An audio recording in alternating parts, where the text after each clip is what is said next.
เปิดเวทีปรึกษาหารือระดับประเทศเล็งหางบทเสนอขอทุนกองทุนโลกรอบที่ 8 ต้านเอดส์และวัณโรคในวันที่22พฤษภาคม2026ที่โรงแรมสุภัตรา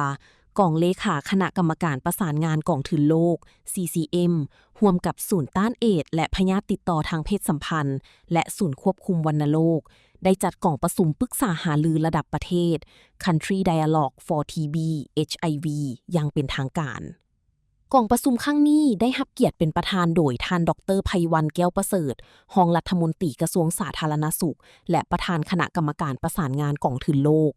โดยมีคณะนำจากกระทรวงสาธารณสุขผู้ต่างหน้าจากบรรดากรมศูนย์วิชาการคู่ร่วมพัฒนาเซน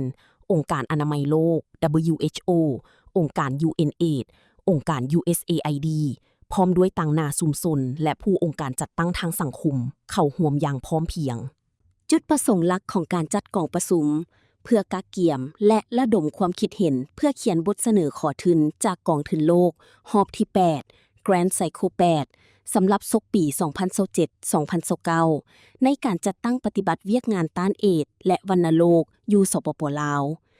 เป็นเวทีให้ทุกภาคส่วนร่วมกันทบทวนผลการจัดตั้งปฏิบัติเวียกงานในระยะผ่านมาผลการประเมินโครงการระยะกลาง Mid-term Review และปรับปรุงแผนยุทธศาสตร์แห่งชาติ National Strategic Plan 2026-2030 เพื่อรับฟังข้อเสนอและเสียงสะท้อนจากกลุ่มประชากรเป้าหมายและชุมชน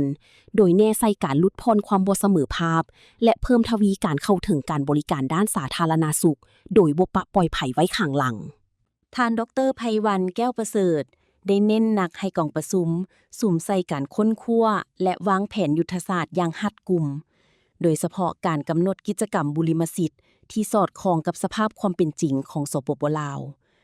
พร้อมทั้งต้องเอาใจใส่บรรดาบทเรียนและข้อโครงข้างจากระยะผ่านมาปรับปรุงวิธีการจัดตั้งปฏิบัติให้มีประสิทธิภาพสูงสุดเพื่อให้เกิดประโยชน์และสร้างผลกระทบทางบวกต่อกับการป้องกันและควบคุมพยาธิเอดส์และวัณโรคให้ลดน้อยถอยลงอย่างเป็นรูปธรรม